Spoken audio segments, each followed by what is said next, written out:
8 महीने 18,000 kilometre 3 service. Tata Nexon EV max के बारे में हम बात कर रहे हैं, जितना मैंने कर लिया है। तो दोस्तों, हेलो दोस्तों, एक बार फिर से स्वागत है आपका अपने प्यारे चैनल मोटर जॉन पे, और मैं हूं आपका साथी संजीव स्वामी।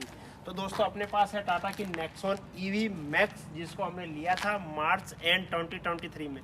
तो लगभग 8 महीने के आसपास इसको टाइम हो गया है, और हमने इसको चला दिया है 17,923 किलोमीटर। अभी मैं MID दिखा दूंगा आपको। तो लगभग जो है 18,000 किलोमीटर ये गाड़ी चल चुकी है, और 3 सर्विस हम इसकी जो है करवा चुके हैं। मतलब 15,000 किलोमीटर वाली सर्विस है, वो भी हम करवा चुके हैं। तो इसके बाद में आज जो मैं आपको इसका छोटी सी चीज़ें, मैं ये नहीं कह सकता कि मैं भाई इसके डिटेली चीज़ें आ जाएगी, बट वो चीज़ें मैं बताने वाला हूँ जो मेरा एक्सपीरियंस रहा है अभी तक टाटा नेक्सॉन ईवी मैक्स को लेकर।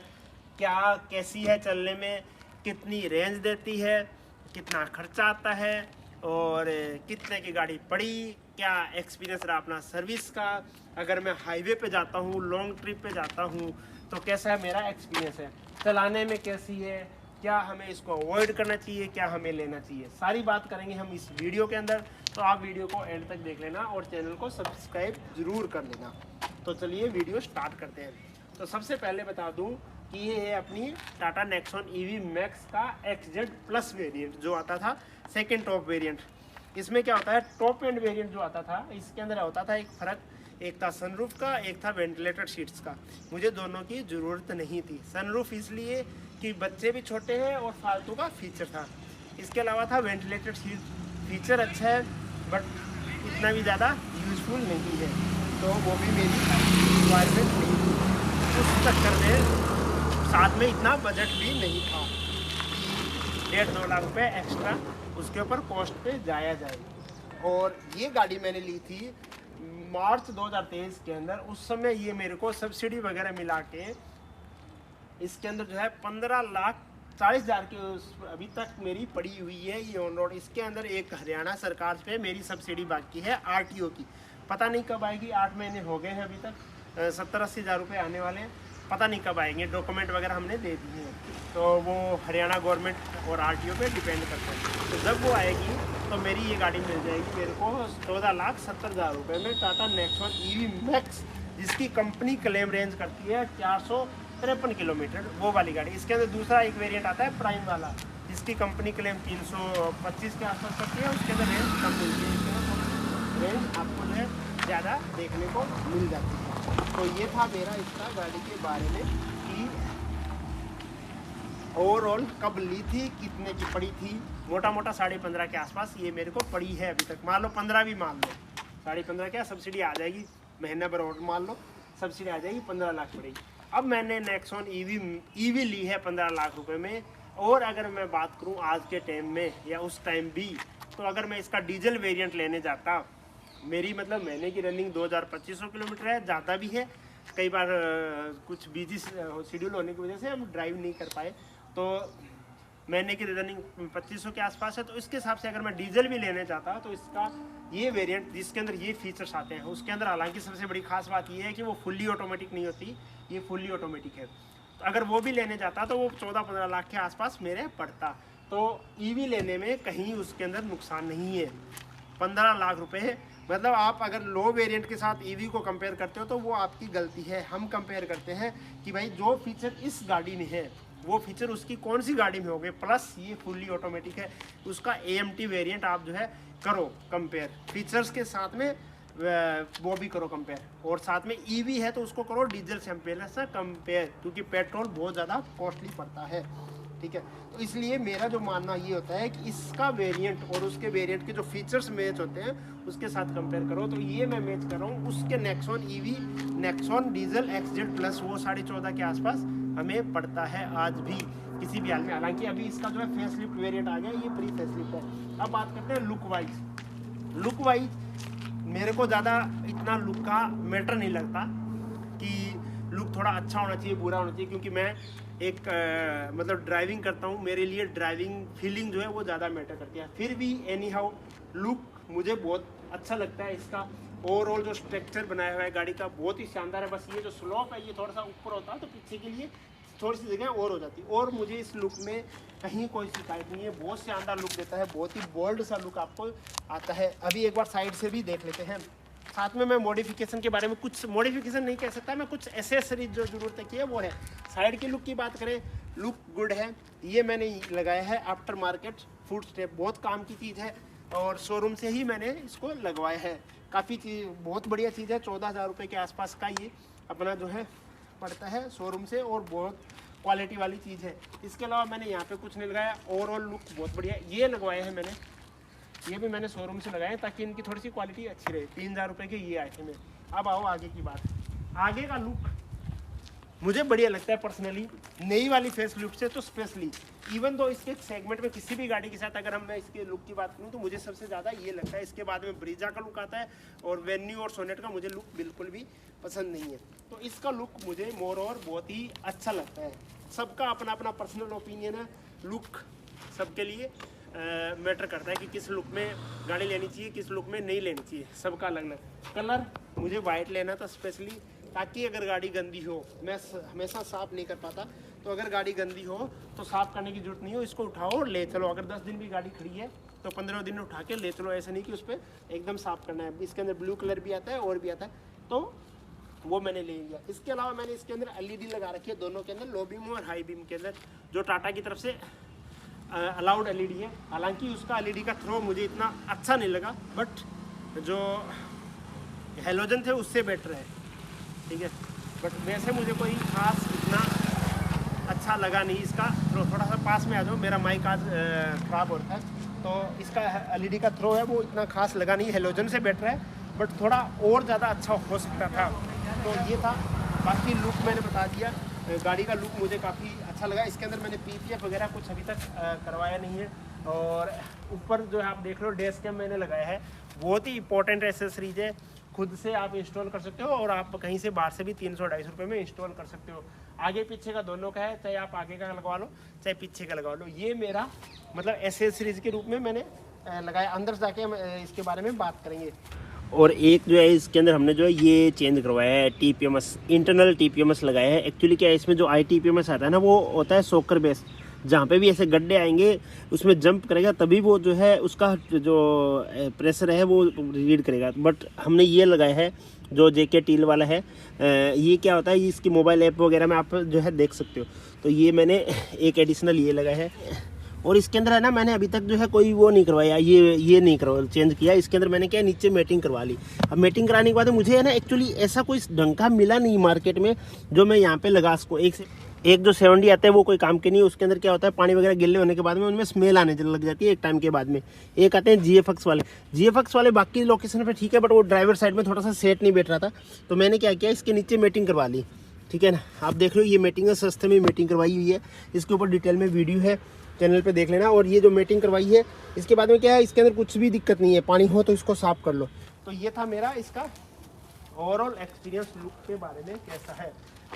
इसके बारे में बात करते हैं। आ जाओ अब इधर।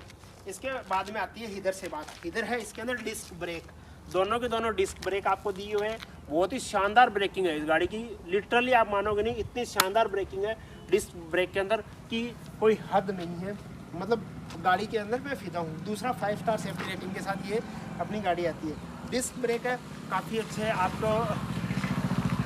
आपको जो है कहीं पे भी ऐसा मतलब नहीं होगा कि आप कहीं कॉन्फिडेंस खो रहे हो, काफ़ी अच्छे हैं। और इसके जो सस्पेंसन है, स्टिफ सस्पेंसन होने की वजह से तो सस्पेंसन भी जो है काफ़ी ज़्यादा जो है आपको कंफर्टेबल फील कराते हैं। ऐसे नहीं कि गड्ढों में ऊबड़ खाबड़ में आपको पता चलता है। बाकी इसके अंदर इधर से टायर वगैरह ठीक है, अभी मैंने 18,000 किलोमीटर चलाई है, बट ऐसे बोलते हैं इसके ये EV वाले स्पेसिफिक टायर आते हैं। और मैंने कुछ ओनर से भी मिला हूँ जिन्होंने 1-1.5 लाख किलोमीटर के आसपास EV गाड़ी चला दी है, तो उनके टायर है अभी तक भी चेंज नहीं है। 1 लाख पे तो श्योर हूँ मैं, I am damn sure. 1 lakh पे बहुत सारे लोगों को मैंने नहीं हुआ, एक भाई से मैंने मिला, उसके 1.5-2 लाख पे भी अभी तक टायर चेंज नहीं हुआ। तो EV गाड़ियों के जो टायर है वो कम घसते हैं। रीज़न उसका हार्ड ब्रेकिंग नहीं होती है, वो सब हम अंदर जाके बात करेंगे क्यों नहीं होती है। हार्ड ब्रेकिंग नहीं होती है और ज़्यादा दचके भी नहीं देती है। प्लस इसके अंदर जो है नीचे आपको बैटरी मिल जाती है, HV बैटरी। उसके ऊपर डिटेल में कैसे मेंटेन होती है उसकी वजह से गाड़ी का जो है बैलेंस बहुत अच्छा है। इसके बाद में यहाँ पे रिक्वेस्ट सेंसर वगैरह मिल जाते हैं, तो वो भी एक अच्छी चीज़ है। एक मैंने यहाँ पे ये लगा रखे हैं छोटे वाले मिरर, ठीक है। तो ये मिरर मेरे बहुत काम के है, क्योंकि इसका जो मिरर का जो थ्रो है ना वो छोटा छोटा है। अभी मैं एक बार इसका आपको वो दिखा देता हूँ, एक बार इसका बोनेट ओपन करके मोटर वगैरह का क्या सीन है, ठीक है। वीडियो थोड़ी सी लंबी हो सकती है, आप वीडियो को एंड तक देख लेना। ये इसका मोटर वे है, ठीक है। इसको मोटर को बाहर से धुलाना अवॉइड करें, अंदर मतलब शोरूम वगैरह वाले जो धोते हैं तो धोते हैं, उसका कोई वो नहीं है, बट अवॉइड करें इसको वॉश करने का, चाहे वो इंजन गाड़ी हो या कोई भी हो, इसको अवॉइड करें। इसके अंदर यहाँ पे मोटर लगी हुई है, नीचे से बैटरी के कनेक्शंस वगैरह है, इसके अंदर ये कूलेंट वगैरह है, ये आपको ध्यान रखने वाली कहानी है। इधर इसकी जो है ऑक्स बैटरी लगी हुई है, ऑक्स बैटरी ये है, और जो HV बैटरी है वो इसके नीचे लगी हुई है। तो ये इसकी है कहानी। अब बात करते हैं इसकी ड्राइविंग की। देखो ड्राइविंग करने में लिटरली मैं सच्ची बताऊं आपको तो बहुत मज़ा आता है। मैं लगभग 90-100 के आसपास इसको ड्राइव करता हूँ और इतना मज़ा आता है कोई हद नहीं है। एक मतलब लग्जरी वाली फीलिंग आती है ड्राइविंग के अंदर। आप जो महंगी महंगी गाड़ियाँ ड्राइव करके देख लो और ये कर लेना, बहुत ज़्यादा मज़ा आएगा। आपको लगेगा यार मैं पता नहीं कौन सी लग्जरी गाड़ी में बैठा हूँ। आओ अभी अंदर आको मैं दिखाता हूँ आपको। तो देखिए अब सबसे बड़ी बात है, यहाँ पे जो ये चीज़ें रखी हुई है ना, ये आपको ये चीज़ें काफ़ी अच्छी दी हुई है, अलग अलग चीज़ें दी हुई है। इधर अम्ब्रेला होल्डर आपको दिया हुआ है, आप अम्ब्रेला वगैरह रख सकते हो। इधर भी आपको अच्छी चीज़ें दी हुई है, बहुत बढ़िया काम कीजिए। हाइट एडजस्टेबल है, बहुत ज़रूरी फीचर है। अब क्या है, बस इसके अंदर एक ही दिक्कत है, इसके अंदर यहाँ पे फ़ोन रखने के लिए प्रॉपर जगह नहीं दी। हालांकि वायरलेस चार्जर दिया हुआ है, बट उसकी जगह अगर फ़ोन रखने के लिए जगह होती ना तो सही रहता। वायरलेस चार्जर इनका काम नहीं करता, और दूसरी बात इनको देने की ज़रूरत नहीं पड़ती वायरलेस चार्जर। अब देखो इसके बाद में मैं बताता हूँ आपको इसकी। देखो सस्पेंसन मैंने आपको बता दिया। सस्पेंसन की कहानी ये है कि सस्पेंसन बहुत बढ़िया है, आपको जो है बेड रोड्स पे अच्छा ये जो है हैंडल कर पाती है। प्लस इसकी जो ग्राउंड क्लियरेंस है वो काफ़ी अच्छी है। 200 mm के आसपास इसकी ग्राउंड क्लियरेंस आराम से 200 mm है, 180 mm 190 mm के आसपास इसकी ग्राउंड क्लियरेंस है, तो वो अच्छा काम कर जाती है। इसके बाद में स्टेबिलिटी बहुत अच्छी है गाड़ी की, बहुत गजब है। मतलब मैं पॉइंट्स जैसे जैसे ध्यान में आ रहे हैं मैं बताता जा रहा हूँ, ठीक है। कोई रिपीट हो जाए तो उसको इग्नोर कर देना, ठीक है। और हो सकता है अगर रिपीट हो रहे हैं तो उसका कोई ना कोई रीज़न है। इसके बाद में देखो आप ये डायलर, ये देखो ये डायलर है। स्टार्टिंग में लगता था लेग सा फील हो रहा है, अब मुझे ये बहुत ही बढ़िया लगता है, कहीं पर भी लेग नहीं है, ठीक है। मुझे स्टार्टिंग में ऐसा लगता था यार इतनी देर लगती है रिवर्स करने में, इतनी देर में पता नहीं क्या होगा। उसमें भी तो हम गियर को ऐसे ऐसे करते हैं। तो ये फीचर्स हैं बहुत ही काम के हैं। इधर स्पोर्ट्स मोड दिया हुआ है, इधर दिखाओ एक बार, ये देखो इधर स्पोर्ट्स मोड दिया है, इधर सिटी मोड है, बहुत शानदार चलते हैं।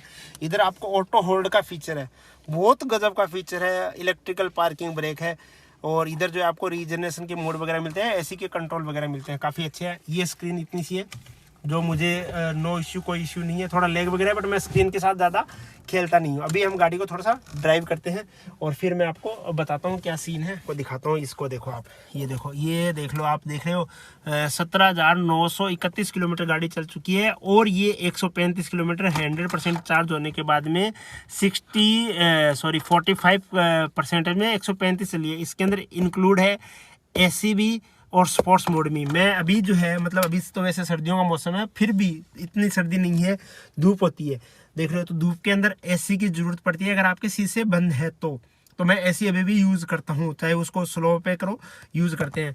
तो और यहाँ पे जो है 56% है, इसके अंदर 182 किलोमीटर दिखा रहा है। ये यहाँ पे ड्राइविंग वगैरह का चीज़ें दिखाता है जो आपकी स्पेसिएंट है।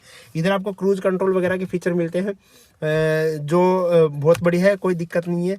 और इधर जो आपको ये मिलते हैं लाइट्स के कंट्रोल मिलते हैं। थोड़े से ये यहाँ से थोड़ा मुझे लगता है कि ये पास में होना चाहिए था, इतना मतलब गैप थोड़ा सा सेटल होता नहीं है। ऐसे इधर वाइपर्स के कंट्रोल है, हालांकि ये दोनों ही ऑटो है।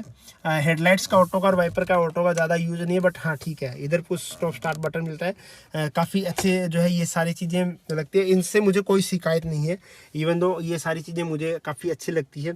और ये सब चीज़ें हैं। अभी हम चलते हैं, ये फीचर्स वगैरह मैंने आपको बता दिए। एक ये देखो, ये जो है अपना डैश कैम है, इसके अंदर ये देख रहे हो, ये डैश कैम की क्वालिटी है। इसके ऊपर डिटेल में वीडियो बनाया हुआ है। मैंने इसको डैश कैम को स्पेशली इस साइड में करवाया है क्योंकि यहाँ का जो एरिया है ना, हाँ, यहाँ का जो एरिया है ना, ये थोड़ा सा ब्लॉक करता था मेरे लिए। मुझे ड्राइविंग के टाइम में इसकी ज़रूरत नहीं पड़ती है, इसलिए मैंने स्पेशली इसको यहाँ पे करवाया। कुछ लोग यहाँ पे भी करवाते हैं, बट यहाँ पे भी मेरे लिए एक area blockage kind of thing था, क्योंकि इसका जो है ना विजिबिलिटी वैसे अच्छी है, बट इसके जो ORBM और ये जो एरिया है ना, ये थोड़ा सा मुझे लगता है इन पिलर की वजह से और थोड़ा सा दिक्कत है। अभी हम बाकी चीज़ें बात करते हैं। ये थे कुछ नेगेटिव चीज़ें, मैं साथ साथ बताता जाता हूँ आपको। बाकी इसकी बात करें ड्राइविंग में, अभी जैसे ख़राब रोड्स पर हम चल रहे हैं, तो इसकी जो है आप देख रहे हो ना रोड की कंडीशंस, आपको बहुत ही मतलब पता भी नहीं चलेगा। काफ़ी चीज़ें जो है इसके अंदर स्टिफ सस्पेंशन होने की वजह से काफ़ी अच्छी है। और ब्रेकिंग मैंने आपको बता दी, काफ़ी अच्छी ब्रेकिंग है। और रेंज की बात करें, अब आती है मेजर बात रेंज की। रेंज की कहानी ये है, देखो सबकी रेंज अलग अलग होती है। मेरी पर्सनल ड्राइविंग जिस हिसाब से है ना, स्टार्टिंग में मुझे ये रेंज देती थी 220 के आसपास। कंपनी इसकी क्लेम करती है 453 के आसपास। अब मुझे स्टार्टिंग में इसने दी थी रेंज 220 के आसपास, फिर धीरे धीरे जो है इंक्रीज हुई।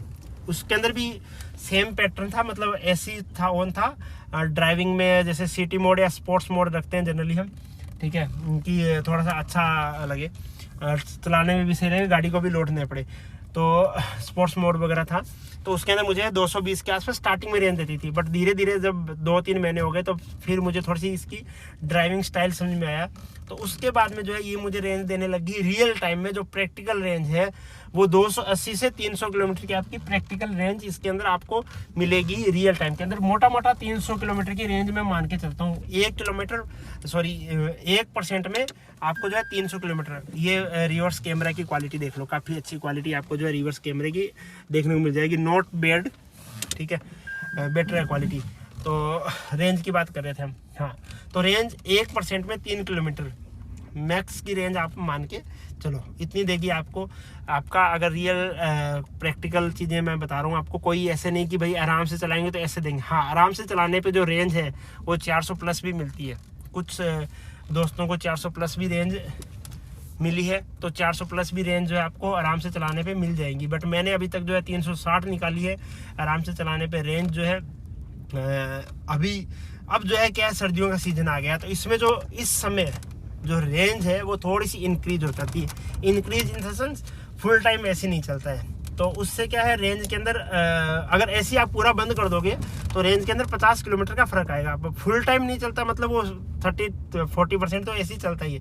तो 330-340 रेंज आपको सर्दियों के टाइम में मिलेगी, ठीक है, with little AC, not full AC. और गर्मियों में ये रेंज जो है 300 के आसपास रेंज रहेगी। तो 300 का जो आप जो है मार्केट वो टारगेट रखिए। 300 की रेंज की स्पीड और बता देता हूँ मैं आपको, थोड़ा सा कई बार लोगों को कन्फ्यूजन होता है कि भाई स्पीड का क्या मैटर है। तो 300 की जो रेंज है मेरे को मिलती है 85 to 90 की स्पीड में हाईवे की। और सिटी के ऊपर थोड़ी सी ज़्यादा कर लो रेंज 10-20 किलोमीटर, क्योंकि सिटी के अंदर 85-90 नहीं चलती है गाड़ी। सिटी के अंदर हमारे साथ चलती है 60-65, पर वहाँ पे क्या है ब्रेकिंग वगैरह ज़्यादा होती है, रेड लाइट वगैरह होते हैं और होते हैं, तो वहाँ पे आपको जो है 330 के आसपास रेंज मिल जाएगी। तो रेंज की सीधी सीधी कहानी ये है, 270 से लेके 340-350 तक आपको रेंज मिलेगी। दोनों कंडीशन को मिक्स कर लो, हाईवे पे 300 और सिटी के अंदर 330-340 विद एसी, बढ़िया आपकी स्पीड, कोई दिक्कत नहीं है। मैक्स के अंदर इतनी रेंज मिल जाएगी। बाकी रेंज है अकॉर्डिंग टू कंडीशंस, किस कंडीशन में आप चला रहे हो। रेंज है अकॉर्डिंग टू आपका प्रीवियस चार्जिंग साइकिल, उसके ऊपर भी आपका रेंज का डिफरेंस मिलता है। इसके बाद में इसके अंदर जैसे मैंने बताया रीजनरेशन ब्रेकिंग आपको फीचर्स मिलता है। रीजनरेशन ब्रेकिंग जो है आपको ये मिलता है, इसका भी यूज होता है। रीजन आपको जो है करना है, जनरली आप अगर हाईवे पे चल रहे हो तो आप फर्स्ट रीजन पे चलो, क्योंकि हाईवे पे रीजन करने का कोई मतलब नहीं है, आपकी ब्रेकिंग नहीं होती। आप फर्स्ट पे रखो या 0 पे रखो, वहाँ पे आप इको मोड में भी लगा सकते हो या फिर सिटी मोड में आप गाड़ी जो है चला सकते हो। थोड़ा सा देखिए इधर धूप आएगा क्या, देखो ये थोड़ा सा ऑफ रोडिंग का सा ट्रैक मान लो, ठीक है, ऐसी ज़्यादा से ज़्यादा रोड हो सकती है, ठीक है। तो रीजन मोड आप जो रखो, और सिटी में आप चला रहे हो तो जनरली आप सेकंड रीजन पे रखो या फिर थर्ड रीजन पे रखो, कोई दिक्कत नहीं है। क्योंकि आप जैसे रेस एक्सीलेटर वगैरह छोड़ोगे, आपका जो है ब्रेकिंग ऑटोमेटिक हो जाएगा। तो रीजन हो गया हाईवे पे आप 0 या 1, सिटी के अंदर 2 या 3 का रीजन रखो। हाईवे के अंदर जो ड्राइविंग करोगे आप सिटी मोड पे कर लो या इको मोड पे कर लो, और अगर आप सिटी में ड्राइव कर रहे हो तो सिटी मोड पे करो। स्पोर्ट्स मोड अकॉर्डिंग टू आपके मूड पे है। अगर आपको स्पोर्ट्स मोड जब पंजा दबाना है टिका के, तब आप जो है स्पोर्ट्स मोड चला सकते हो। इसके बाद में बात करें हम चार्जिंग टाइम की, कि भाई आपने मैक्स गाड़ी ले रखी है, मैक्स गाड़ी के अंदर जो है बैटरी आती है 40 किलोवाट की, तो इसके अंदर कितना चार्जिंग टाइम लगेगा। तो सुनो चार्जिंग टाइम की कहानी। चार्जिंग जो है अगर आप फास्ट चार्जर से चार्ज करते हो तो 1% में 1 मिनट में 1% चार्ज होगा। आपका कितना ही फास्ट चार्जर हो, अगर उसमें भी स्लो चार्जर है, मैं बात कर रहा हूँ 30 किलोवाट वाले चार्जर की, ठीक है, आपके पास कितना भी फास्ट चार्जर हो, 1 मिनट में 1% चार्ज होगा, इससे ज़्यादा नहीं होगा। कोई चार्जर होंगे तो वो मान लो अब 1% में मतलब 1 मिनट में 1% चार्ज हो गया, मतलब आपका 100 मिनट लगभग 2 घंटे के बराबर, 1 घंटा 40 मिनट। 1 घंटा 40 मिनट में आपकी गाड़ी फुल चार्ज होगी। मैं बात कर रहा हूँ 0 से 100 की, ठीक है। तो 1 घंटे की जगह लास्ट का जो थोड़ा सा 100 वाला है वो 15-20 मिनट एक्स्ट्रा लगा देता है। तो आपका जो चार्जर है 2 घंटे लगेगा पूरे। अगर आपका 30 किलोवाट का चार्जर है तो गाड़ी को चार्ज करने में, अगर आप 0 से 100 करते हो तो 2 घंटे का चार्ज लगेगा। अब उसके अंदर डिपेंड करता है आपका 15-20 मिनट अप डाउन होने का। तो 1 घंटे 30 मिनट से लेके 2 घंटे तक का आपका चार्जिंग टाइम होगा फास्ट चार्जर का। अब बात करते हैं स्लो चार्जर की। तो स्लो चार्जर की कहानी ये है कि आपका 1 घंटे में चार्ज करेगा 6%। कैलकुलेशन बता रहा हूँ एग्जैक्टली, 1 घंटे में चार्ज करेगा 6%, ठीक है। तो आपको 15 छिकी 90, 15 7 94, 15 8 15 छिकी 90, 16 17 घंटे आपको लगेगा एग्जैक्टली। 16 घंटे किसी हाल में नहीं गए। 16 घंटे में आपको 0 से 100 चार्ज होगा। मैं 0 से 100 की बता रहा हूँ, ठीक है। और उसके अंदर जो लास्ट का टाइम होता है वो एक्स्ट्रा लेता है। तो 18 घंटे से लेके ये जो चार्जर है जो 16 से 18 घंटे का ये आपका चार्जिंग होगा। इसके अंदर फुल चार्ज होगा। जो स्लो चार्जर से बता रहा हूँ 3.3 किलोवाट वाले। अब इसके अंदर एक चार्जर और आता है 7.2 किलोवाट वाला, उससे आपके जो है 8 घंटे लगने हैं। तो चार्जिंग का हो गया। फास्ट चार्जर से आप चार्ज करोगे तो 1.5 से 2 घंटे लगेगा। कोई उसमें कम ज़्यादा कुछ नहीं है, 1.5 और 2 घंटे के बीच का फुल चार्जर 0 से 100 का। और अगर आप 7.2 से चार्ज करोगे तो 8 से 9 घंटे लगेगा। और अगर आप 3.3 के चार्जर से करोगे तो आपको 16 से 18 घंटे लगेगा। ये जो 16 से 18 घंटे वाला 2 घंटे का, 1 घंटे का, आधे घंटे का वेरियंस है, ये मैं इसलिए बता रहा हूँ कि जो बैटरी की बैलेंसिंग होती है, लास्ट के सेल्स 10% प्लस 15% में, वो कई बार क्विक चार्ज होते हैं, कई बार वो टाइम ले लेते हैं। तो इसलिए चार्जिंग साइकिल है उसमें इतना टाइम लगता ही लगता है। तो ये है तीनों का चार्जिंग साइकिल। आप इसको एकदम गांठ मार लो, चाहिए कहीं चेंज नहीं होने वाला। अगर कोई आपको बोलता है कि मैं आधे घंटे में चार्ज कर रहा हूँ, मैं 15 मिनट में चार्ज कर रहा हूँ, तो उसका वो मैंने आपको बताया 0 से 100 या फिर 1% से 100% तक का चार्जिंग का एग्जैक्टली जो टाइम है वो बताया, क्योंकि मैंने सारी चीज़ें करके देख रखी है। मैंने गाड़ी को 1% तक भी ला के देख रहा है, 100% चार्ज करके भी देख रखा है, फास्ट चार्जर से भी 1 घंटे से 1% से 100% कर रखा है, सारी चीज़ें करके देख रखी है। तभी आपको मैं ये कैलकुलेशन बता रहा हूँ। 18,000 किलोमीटर चलाने के अंदर एक एक चीज़ जो है वो बता रहा हूँ मैं आपको। चार्जिंग कॉस्ट की बात करें, देखो ये सारी चीज़ें वेरिएशन है, कहीं पे भी चीज़ें फिक्स नहीं है, ठीक है। जैसे चार्जिंग टाइम है वो चेंज हो रहा है, और तो ये जो है जो वेरिएशंस आ रहे हैं वो सारे आ रहे हैं। अब बात करते हैं इसके अंदर चार्जिंग साइकिल की। चार्जिंग साइकिल कैसे करनी चाहिए, नहीं पहले बात कर लेते हैं चार्जिंग कॉस्ट की। चार्जिंग कॉस्ट कितनी लगती है। अब चार्जिंग कॉस्ट घर पे आपको इसके अंदर बढ़ेगी आपकी 40 से 45 यूनिट बिजली। अगर आप चार्ज 0 से, फिर मैं 0 से 100 बता रहा हूँ, सीधी बात करते हैं हम 0 से 100 की। अब विथ में कितनी है उसको आप डिवाइड कर लेना। तो 0 से 100 40 किलोवाट की बैटरी है, तो 40 यूनिट आपकी जलनी है। 40 से 45 यूनिट हो सकती है दोनों ही केस में, चाहे आपका फास्ट चार्जर हो, चाहे आपका स्लो चार्जर हो, चाहे आपका 3.3 किलोवाट हो, चाहे आपका 7.7 किलोवाट हो, चाहे आपका 30 किलोवाट हो, चाहे आपका 70 किलोवाट होगा तो भी उतनी ही लगेगी। 70 किलोवाट चार्जर जरूर है, बट आपकी गाड़ी की कैपेसिटी कितनी है वो देखो आप। तो जो आपकी जो बैटरी यूनिट है वो 40 से 45 यूनिट आपकी जलनी है। अब जो 40 से 45 यूनिट जलनी है, आपके घर के अंदर कितनी उसकी कॉस्ट है वो आप कैलकुलेट करना है कि मेरी 40 यूनिट की कितनी है। लगभग 6 रुपये के आसपास कॉस्ट हमारी पड़ती है। तो आप घर के अंदर कैलकुलेट कर लेना कि 6 चौक 24, 240, 250 रुपये के आसपास आपकी गाड़ी को फुल चार्ज करने में लगेगा। बट जब आप फास्ट चार्ज पे जाते हो तो मैं 40 यूनिट का कैलकुलेट करके चलता हूँ। 45 तो बहुत रेयर कंडीशन में आता है, बट आता है 45 भी आता है। जब आपकी बैलेंसिंग में कई बार पूरा बैलेंस करना होता है, 0 से है तो वो 100 तक लाने में 45 यूनिट लगती है। मेरी 45 यूनिट लगी हुई है। अगर किसी को ऐसा डाउट है कि 45 यूनिट नहीं लगी हुई तो मैं दिखा दूंगा, ठीक है। तो 45 यूनिट लगी हुई है। तो जब आप चार्ज करोगे 40 यूनिट पे हम बात करते हैं, तो यूनिट का जो है फास्ट चार्जर का जो खर्चा है वो है 18 रुपये से लेके 28 रुपये तक का। 10 रुपये का वेरिएंसन आपको कई जगह देखने को मिलेगा। तो 18 रुपये आपको कुछ चार्जर पे जो है 18 रुपये मिलेगा, कुछ चार्जर पे जो है 24 रुपये मिलेगा, कुछ पे 25 है, कुछ पे 28 रुपये, इंक्लूडिंग GST आपको जो है 28 रुपये के आसपास पड़ जाता है। तो मोटा मोटा आपको जो है 25 के हिसाब से बताएं तो 25 चौका 100, 1000 रुपये, 1100 रुपये आपके चार्जिंग के लगने हैं। 1000 रुपये भी आ सकते हैं चार्जिंग के और 800 रुपये भी आ सकते हैं। तो 800 से लेके 1100-1200 रुपये तक आपके चार्जिंग की कॉस्ट आती है। डिपेंड करता है आपकी चार्जर किस लोकेशन पे है, किस हाईवे पे है, किस होटल पे है। ये सारी चीज़ें आपकी उसके अंदर डिपेंड करती है कि कैसे कहाँ पे चार्जर लगा हुआ है। तो जो फास्ट चार्जर है उसकी चार्जिंग की कॉस्ट आपको 800 से लेके 1100-1200 रुपये तक आएगी मैक्स टू मैक्स, ठीक है। तो मैंने ये आपको दोनों सिनेरियो बता दिए कि आपकी 18 रुपये भी आएगी और आपकी 25 रुपये भी यूनिट आएगी। तो 18 रुपये से 25 रुपये तक आप 40 यूनिट को या 30 यूनिट को या जितनी भी यूनिट आपकी ख़त्म होती है उसके हिसाब से आप जो है कैलकुलेट कर सकते हो। इसके बाद में आती है आपकी चार्जिंग साइकिल। तो आप गाड़ी को चार्ज कैसे करोगे? चार्जिंग साइकिल हमेशा ये ध्यान रखो कि गाड़ी को चार्ज करते टाइम हमेशा ये चीज़ ध्यान रखो कि गाड़ी को जो चार्ज कर रहे हो उसको जनरली आप जो है ट्राई करो कि स्लो चार्जर से या AC चार्जर से चार्ज करो। मतलब मैं जो करता हूँ 99% मेरा AC चार्जर से ही चार्ज होता है।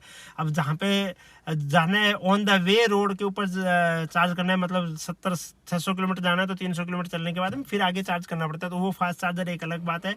अदरवाइज AC चार्जर आप जो है घर पे चार्जिंग का ट्राई करो और घर पे ही चार्ज करो। उसके अंदर क्या है, आप गाड़ी को 30% के आसपास लाके फिर 100% तक चार्ज करने की कोशिश करो। अगर आपके पास टाइम है तो 100% तक चार्ज करो, अदरवाइज आप इसको जो जब भी करना चाहो कर सकते हो। तो जनरली ट्राई करो 100% चार्ज करने की। और चार्जिंग साइकिल को इस हिसाब से रखो कि हर 4 फास्ट चार्जर के बाद में कम से कम, अगर आप फास्ट चार्जर ज़्यादा करते हो तो एक स्लो चार्जर करना चाहिए। और महीने में एक बार या हर 10-12 चार्जिंग साइकिल के बाद में आपको जो है एक डीप डिस्चार्ज, जिसको 5% 6% तक लेके आना बोलते हैं, वो लेके आना ज़रूरी है। अब बात करते हैं चार्जिंग इंफ्रास्ट्रक्चर की। अब भाई मैंने 17-18 हज़ार किलोमीटर गाड़ी चलाई है, तो ये तो है नहीं कि मैंने सिटी में चलाई है। तो करते हैं इंफ्रास्ट्रक्चर की बात। इंफ्रास्ट्रक्चर के अंदर हम बात करें जैसे NCR है, दिल्ली, गुड़गांव, नोएडा है, यहाँ पे भरे पड़े हैं चार्जर। इतने चार्जर है कि कोई हद ही नहीं है। बट अगर हम बाहर जाते हैं, हालांकि बाहर भी बहुत चार्जर है, बाहर जाते हैं तो हमें कुछ एरिया में, जैसे जयपुर साइड में जाते हैं, यूपी साइड में जाते हैं चार्जर है, बट कुछ एरिया में जैसे हम बीकानेर साइड में जाते हैं तो यहाँ पे क्या होता है, एक चार्जर है सिंगल गन का, 200-250 किलोमीटर पे एक चार्जर है सिंगल गन का। तो उसमें क्या होता है कि जैसे अपनी गाड़ी लग गई चार्जिंग के लिए, लगा के मैं छोड़ गया, तो दूसरा बंदा आ रहा है, उसको 1.5 घंटे वेट करना। अब उसमें भी जरूरी नहीं है कि मैं 1.5 घंटे में वापस आ जाऊँ, मैं 2 घंटे भी लगा दूँ, 3 घंटे भी लगा दूँ। तो वो एक इंफ्रास्ट्रक्चर के अंदर इश्यू है कि एक लोकेशन पे अगर चार्जर है तो 2-3 चार्जर होने चाहिए, वो अभी नहीं है। इंफ्रास्ट्रक्चर स्टिल इम्प्रूवमेंट है, काफ़ी इम्प्रूव हुआ है। मतलब मैंने 8 महीने में मैंने देखा है काफ़ी इम्प्रूव हुआ है। और पिछले 3 साल से मैं ट्रैक कर रहा हूँ इलेक्ट्रिकल गाड़ी के इंफ्रास्ट्रक्चर को, तो उसमें और आज में दिन रात का फ़र्क है। और ये 1 साल बाद में और ज़्यादा चेंजेज आएंगे। तो इंफ्रास्ट्रक्चर अभी भी काफ़ी अच्छा चल रहा है। चार्जिंग सेटअप काफ़ी चल रहे हैं। कहाँ पे चार्ज कर सकते हो आप, प्लग शेयर है या फिर काफ़ी अदर प्राइवेट एप्लीकेशंस है जहाँ पे आप जो है चार्ज कर सकते हो। गाड़ी ब्रेकडाउन एक बार भी मेरी ब्रेकडाउन नहीं हुई है। एक बार मैंने खुद ने थोड़ा सा डीप डिस्चार्ज कर लिया था, इस वजह से गाड़ी रुक गई थी। इसके बाद में मॉडिफिकेशन मैंने आपको बता दिया क्या क्या मैंने मॉडिफिकेशन किया है। अब एक और क्वेश्चन आता है लोगों की कि भाई बैटरी है, पानी के अंदर क्या चलेगी? डीजल गाड़ी होती है वो पानी में से निकाल देते हैं। हाँ, बैटरी गाड़ी भी है, पानी के अंदर से जा सकती है, आपकी कोई दिक्कत नहीं है। बैटरी है प्रॉपर पैक है, IP67 रेटिंग होती है, जिसका मतलब है कि आप आधे घंटे तक पानी के अंदर गाड़ी को ड्राइव कर सकते हो नॉन स्टॉप, कोई दिक्कत नहीं है। मैंने काफ़ी बार पानी के अंदर से गाड़ी निकाली है, काफ़ी बार पानी के अंदर गाड़ी चलाई है, क्योंकि ज़रूरत के हिसाब से चलानी पड़ती है, तो उसमें कहीं दिक्कत नहीं है। अब बात आती है इसकी एसी की, कि एसी का परफॉर्मेंस कैसा है। तो एसी का परफॉर्मेंस काफ़ी अच्छा है। कई बार बीच बीच में ये एसी जो है आपकी बैटरी को कूलिंग करने के लिए आपको थोड़ी बहुत कई बार ऐसे फील होगा कि गर्म हवा दे रही है, बट वो ओवर द टाइम आपको हैबिट हो जाएगी और कहीं दिक्कत नहीं आ जाएगी। कंफर्टेबल बहुत अच्छी है, कहीं कोई दिक्कत नहीं है। आगे की सीटें, पीछे की सीटें कंफर्टेबल में काफ़ी अच्छी, आपको जो है कंफर्टेबल है, कोई दिक्कत नहीं है कंफर्टेबल में। इसके अलावा क्या है, इसके अंदर ये चीज़ बहुत अच्छी लगती है, ये ना कुछ टांगने के लिए और जगह जगह दी हुई है, ये काफ़ी अच्छे लगते हैं मुझे। और यहाँ पे मोबाइल वगैरह रखने के लिए जगह नहीं है, तो मैंने ये एक एडिशनल लगा रखा है। और ये बोतल वगैरह के लिए काफ़ी अच्छी जगह है, स्पेसियस है, कोई इशू नहीं है। पीछे की सीट्स की कंफर्टेबल की बात करें तो कंफर्टेबल काफ़ी अच्छी है, कोई दिक्कत नहीं है। पीछे जो है रियर एसी वेंट्स दिया हुआ है, बट पीछे जो है मोबाइल जो है चार्जिंग के लिए वो नहीं दिया गया, 12 वोल्ट का सॉकेट या फिर जो है क्या बोलते हैं उसको लाइटर वाला, वो नहीं दिया गया। और साथ में जो है यहाँ पे कोई बुक वगैरह वो टांगने के लिए कुछ ऐसा नहीं दिया गया जिसके अंदर हम सामान वगैरह डाल सके। तो मैंने एक ये लगा रखा है, क्योंकि मैंने सीट कवर नहीं लगाए गाड़ी के अंदर, सीट कवर ये काफ़ी अच्छे हैं, तो इसलिए मैंने सीट कवर नहीं लगाए। एक साइड में ये वाला लगा दिया मैंने, ये लगा दिया, ये 200 300 के आपको ऑनलाइन मिल जाएंगे। और ये भी है ना जैसे ये टांगने के लिए, तो ये काफ़ी अच्छा है। और इसके अलावा क्या खास बात है इसकी सीट की, रियर वाले की, कि ये सीट ऐसे उठ जाती है। तो इस सीट को ऐसे उठा के और ये जो पीछे वाली सीट को ऐसे कर दो और ये फ्लैट अपना जो है बेड बन जाता है। तो हम बात करें बूट की, तो बूट जो है काफ़ी अच्छा, इसके अंदर जो है बूट स्पेस दिया है, एसएच रिक्वेस्ट सेंसर है बूट के अंदर, एसएच कोई दिक्कत मुझे आई नहीं है। पार्सल ट्रे है, ये जो है 12 वोल्ट का सॉकेट है, इसको मैंने जो है डैश कैम के लिए यूज़ कर रखा है और ये यहाँ से कनेक्टेड है। इसके ऊपर डिटेल में वीडियो है डैश कैम के ऊपर। पार्सल ट्रे ये जो है ना टांगने के लिए, ये भी बहुत काम की चीज़ है, बहुत मतलब बढ़िया चीज़ है, यूज़फुल है और काफ़ी यूज़फुल है। और ये अपना पूरा बूट आता है। बूट के अंदर क्या है, एक तो ये अपना 3.3 किलोवाट वाला जो है जो चार्जिंग पावर सप्लाई करने के लिए है, ताकि चार्जिंग पोर्ट में हम लगा सकें। इसके अलावा क्या है, मैंने एक दो ऐसे थैलियाँ सी रख रखी है जो ये बंडल से बना रखे हैं। इसके अंदर क्या है, बिना अर्थिंग के भी आप जो है काम चला सकते हो। ये एक बंडल बनाया हुआ है और एक ये बंडल है जिसके अंदर आप जो है अर्थिंग के लिए आपको ज़रूरत पड़ती है। तो मैंने एक रोड वगैरह जो है ले रखी है, मैं आपको दिखा देता हूँ। इसके ऊपर एक डिटेल में वीडियो आएगा कि कौन कौन से हम जो है कैसे हम जो है गाड़ी की चार्जिंग वगैरह कर सकते हैं। एक्चुअली क्या होता है, जैसे घर वगैरह में चार्ज करते हैं ना, तो ये सरिया सा होता है, इसको गाड़ना पड़ता है और एक हेवी क्वालिटी का हमें ये लेना पड़ता है। तो मैंने ऐसा कुछ करके ये बना रखा है एक वायर सा, जो इमरजेंसी में कभी काम आ जाए। वैसे काम नहीं आता, बहुत कम काम आता है, बट इमरजेंसी में काम आ जाए। और बाकी बूट काफ़ी अच्छा है, इसका बूट स्पेस जो है देखने को मिलेगा, कोई ऐसा दिक्कत नहीं है। अब ये बात आती है कि मैं एक दिन में, अभी गाड़ी क्या है मेरी बिल्कुल भी वो है, गाड़ी स्टार्ट है, देख रहे हो, अब मैंने कुछ नहीं किया। तो एक दिन में मतलब गाड़ी बिल्कुल भी साइलेंट है अभी, आप देख रहे हो गाड़ी को मैंने स्टार्ट किया और अभी मैं ड्राइव करने लग गया। अब बात आती है कि एक दिन में आप जो है गाड़ी को कितना कितना जो है ड्राइव कर सकते हो। मैंने जो है पर्सनली एक दिन में किया है वो 900 किलोमीटर के आसपास ड्राइविंग किया है, जिसके अंदर मैंने 2 चार्जिंग सेशंस यूज़ की हैं और 2.5 चार्जिंग सेशंस इम्प्रूव वो यूज़ किए मैंने, और एक घर पे जो फुल चार्ज था वो तो था ही। तो ऐसे करके मैंने 900 किलोमीटर के आसपास चला सकते हैं, बट इसके अंदर आप जो है इसको 1200-1300 किलोमीटर भी चला सकते हो, कोई दिक्कत नहीं है, जितना आपके पास टाइम है। बस ये आपको ध्यान रखना है कि आपको 250 से 300 किलोमीटर के बाद में एक बार आपको 1.5 घंटे का ब्रेक लेना पड़ेगा। उसके अंदर आप चाय पानी खाना कर सकते हैं। अब इसके बाद में बात करते हैं हम इसकी हेडलाइट की। हेडलाइट हालांकि मैंने हेडलाइट अपग्रेड करवा रखी है, फिर भी स्टिल इसके अंदर इतना कोई ज़्यादा मैं खुश नहीं हूँ। बी फ्रैंक ब्ले पंकट की जो है LED हेडलाइट्स मैंने लगा रखी है लो बीम हाई बीम में, बट स्टिल इसके जो लो बीम है मुझे इतनी ज़्यादा परफॉर्मेंस नहीं लगी, मुझे अच्छी कोई खास इसकी परफॉर्मेंस नहीं लगी है। इधर भाई साहब रील एक और चल रही है स्कॉर्पियन की, ठीक है। उसके बाद में मैं बात करता हूँ इसकी गाड़ी के बेस्ट फीचर की। तो देखो बेस्ट फीचर इसका जो सबसे मुझे लगा है स्पोर्ट्स मोड, मुझे काफ़ी अच्छा लगता है इसके जो ये जो कंट्रोल्स है ये काफ़ी अच्छे लगते हैं मुझे, और इसका जो ड्राइविंग स्टाइल है वो काफ़ी अच्छा लगता है। तो फीचर्स मेरे को कोई ऐसा नुकसान कोई फीचर नहीं दे रहा। बस एक फीचर है जो मुझे सबसे ज़्यादा नुकसान लेता है, वो है इसका वायरलेस चार्जर और एंड्रॉयड ऑटो है जो वायर्ड है, ये मुझे थोड़ा सा कॉम्बिनेशन इसका वर्स्ट लगता है। यहाँ तो वायरलेस चार्जर मत दो, अगर वायरलेस चार्जर दे रहे हो आप तो इसके साथ वायरलेस एंड्रॉयड ऑटो भी देना चाहिए। भाई क्या मतलब है, जो वायरलेस मतलब वायर से एंड्रॉयड ऑटो चलाएगा तो वो वायर से चार्जर भी हो जाएगा ऑटोमेटिक। तो ये मुझे थोड़ा सा एक वर्स्ट सा फीचर लगा, इसके अलावा कोई वर्स्ट फीचर नहीं लगे। अब इसके अंदर मिसिंग फीचर्स की बात करें तो मुझे जो सबसे ज़्यादा मिसिंग फीचर इसके अंदर लगता है वो है इसका यही कि एंड्रॉयड ऑटो एप्पल कारप्ले है वो यहाँ पे जो है वायर्ड नहीं होना चाहिए, वायरलेस होना चाहिए, जिसको मैं बहुत ज़्यादा मिस करता हूँ कि ये होना ही होना चाहिए। और इसके बाद में बात करें हम आज तक इसके अंदर कोई इश्यू, तो मेरी गाड़ी के अंदर जो आज तक इश्यू आया है वो आया है एक इसकी ऐसा कोई मेजर इशू नहीं है, पहले बता दूं मैं। एक यहाँ पे गैप था, उसकी वजह से हमने ये पूरा डैशबोर्ड वगैरह खुलवाया था, उसका आप देख सकते हो। तो इशू वो एक इशू आया था। तो एक बार आपको मैं बहुत ही सुंदर पिक्चर दिखाने वाला, इधर करना, ये देखना, ये देखना कितने सुंदर सुंदर ये इसके अंदर वाइट कबूतर भी है, आप देख पा रहे होंगे शायद, देख रहे हैं क्या कैमरे में वाइट कबूतर, ये देख रहे हो वाइट कबूतर है, यहाँ पे दाने वाने चुगते रहते हैं। देखो 2 है वाइट कबूतर, आप देख सकते हो आराम से, देखो कितने प्यारे लग रहे हैं ना, वाह सो ब्यूटीफुल। ठीक है, तो अब हम चलते हैं पॉइंट के ऊपर वापस आते हैं। तो इश्यू के अंदर मेरे को सच मेजर कोई इश्यू मिला नहीं है, सिर्फ और सिर्फ वही एक इश्यू था डैशबोर्ड वाला, उसकी वजह से जो खुलवाया था उसके बाद में 1-2 नॉइस वगैरह आने लगी थी, वो फिक्स हो गए। उसके बाद में बात करें सर्विस जो है, अभी 3 सर्विस, जैसे मैंने बताया आपको 3 सर्विस हो गई, 2-3 बार मैं और भी जो है टाटा के सर्विस सेंटर पे घूम आया, क्योंकि जैसे वाइपर्स ब्लेड थी वो चेंज करवानी थी मुझे। एक बार जो है अनवांटेड नॉइस आने लग गई थी इसके, जब एक्सीलेटर ब्रेकिंग वगैरह करते थे, तो वो सब फिक्स हुई है। इसके बाद में एक बार जो है ये डैशबोर्ड ओपन हुआ था, उसके लिए गया था। ठीक है, तो बट उन्होंने अपनी तरफ से काफ़ी कोशिशें की है, चीज़ें फिक्स हुई है।